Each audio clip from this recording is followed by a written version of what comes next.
एक जंगल में तरह तरह के पशु पक्षी रहा करते थे। सभी जानवर अपना सुख दुख साझा करते हुए मज़े से गुजर बसर करते थे।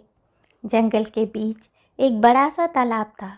सभी प्राणी उसी तालाब के जल का उपयोग पीने और अन्य कार्यों के लिए करते थे। जंगल का राजा शेर सिंह अत्यंत आलसी था। वह इतना आलसी था कि यदि उसकी नाक पर कोई मक्खी भी बैठ जाए तो उसे उड़ाने के लिए अपने मंत्री चीता को आवाज़ देता था। ओ चीते, तुम्हें दिख नहीं रहा? मेरे नाक पर मक्खी बैठी हुई है, भगाओ इसे। हाँ महाराज, अभी उड़ाता हूँ। शेर सिंह को भूख लगती तो उसके लिए शिकार भी उसके दोनों मंत्री ही करके लाते थे। शेर सिंह आलसी जरूर था, पर वो जानवरों को बेवजह सताता नहीं था और उन्हें बेवजह मारता भी नहीं था। सब कुछ अच्छा ही चल रहा था कि अचानक कहीं से मगरमच्छों का एक झुंड तालाब में आकर रहने लगा। मगरमच्छ बहुत ही खतरनाक थे। कोई भी तालाब में पानी पीने के लिए उतरता तो वो उसे तालाब के अंदर खींच लेते थे और मार डालते थे। अब जंगल के प्राणी पीने के पानी के लिए भी तरसने लगे। सभी जानवर शेर सिंह के पास गए। श्यामू भैंस ने कहा, महाराज, मगरमच्छों के आ जाने से हम असुरक्षित हो गए हैं। हम पानी पीने के लिए तालाब तक नहीं जा सकते। प्यास के मारे सभी की जान जा रही है। जंगल में यही एकमात्र तालाब है महाराज। अब हमारा क्या होगा? उस तालाब पर मगरमच्छों ने पूरी तरह कब्जा कर लिया है।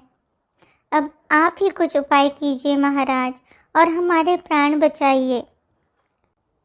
आलसी राजा ने कहा, मैं क्या कर सकता हूँ? उन मगरमच्छों को मारने गया तो वो मुझे ही पानी में खींच लेंगे और मार डालेंगे।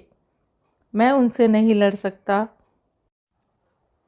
पर आप हमारे महाराज हैं।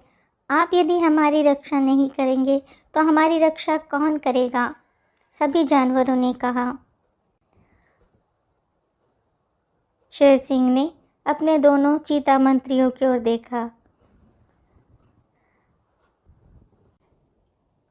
हाँ जी महाराज, आप सही कह रहे हैं, पर हम भी यदि कुछ करने गए तो मगरमच्छ हमें भी मार डालेंगे। फिर महाराज, हमें तो पानी की कोई समस्या भी नहीं है। हमारी गुफा के पीछे जो कुआं है उससे हमारे जल की आवश्यकता तो पूरी हो ही जाती है।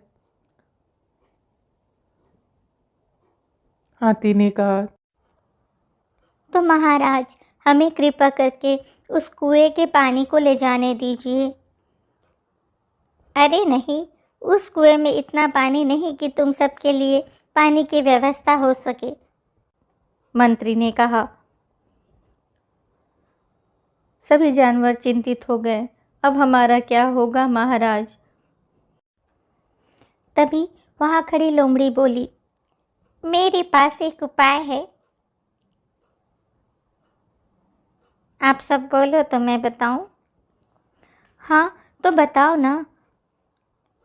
क्यों ना हम सब मिलकर एक नया तालाब खोद लें, फिर पानी की कोई समस्या ही नहीं रहेगी। हाँ, हम यह कर सकते हैं। सभी जानवर एक साथ बोले और सभी जानवर एक साथ मिलकर तालाब खोदने में लग गए। कुछ ही दिनों में एक बड़ा तालाब खोद लिया वो सब मिलकर। तालाब में जल भी भर आया। सभी जानवर खुशी से झूम उठे, पर उनकी खुशी कुछ ही देर की थी। लोमड़ी अचानक बोल पड़ी,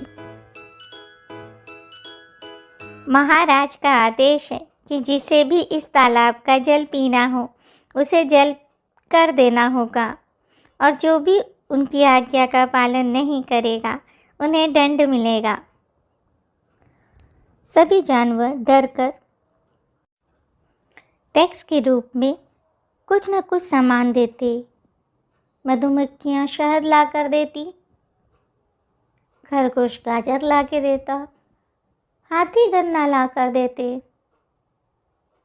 तो ऐसे ही सभी जानवर कुछ न कुछ टैक्स के रूप में देते और चालाक लोमड़ी उन सब के मज़े लूटती। किसी में भी यह साहस नहीं था कि वो शेर सिंह के पास जाकर फरियाद करता। एक दिन एक बंदर घूमते घूमते तालाब के पास पहुंचा। तालाब का स्वच्छ पानी देखकर वह पानी पीने तालाब के समीप गया, पर तुरंत ही लोमड़ी वहां आई और बोली, ए बंदर, तुझे नहीं पता क्या? बिना टैक्स दिए इस तालाब का पानी कोई भी नहीं पी सकता। पानी पीने में कैसा टैक्स? मैं कोई टैक्स नहीं दूंगा। ठहर जा बंदर, कैसे पानी पिएगा मैं भी देखती हूँ। ये कहकर लोमड़ी ने बंदर की हाथों को अपने मुंह से पकड़ लिया। बंदर दर्द से बिलबिला उठा और किसी तरह हाथ छुड़ाकर वहाँ से भागा। भागते भागते वो सीधे ही शेर सिंह के पास पहुँचा और उसे सारी बातें कह सुनाई। अब शेर सिंह को गुस्सा आया। वो समझ गया कि लोमड़ी उसका नाम लेकर मज़े लूट रही है और जानवरों को तंग कर रही है। उसने तुरंत ही अपने मंत्रियों को तालाब की ओर भेजा। दोनों मंत्री वहां जाकर लोमड़ी को पकड़ लिए और उसे मार डाला और साथ ही उन्होंने ऐलान किया कि अब किसी भी जानवर को जलकर देने की कोई भी आवश्यकता नहीं है। अब किसी को भी जल पीने से कोई नहीं रोक सकता, क्योंकि दुष्ट लोमड़ी को उसके किए की सज़ा मिल चुकी थी और महाराज को भी अपने कर्तव्यों का ज्ञान हो चुका था। इस कहानी से हमें ये शिक्षा मिलती है कि जो दूसरों का बुरा करता है उसका भी अंत बुरा ही होता है। कभी भी किसी की मजबूरी का फ़ायदा नहीं उठाना चाहिए, नहीं तो बुरे कर्मों की सज़ा ज़रूर मिलती है। Please press the notification button and subscribe.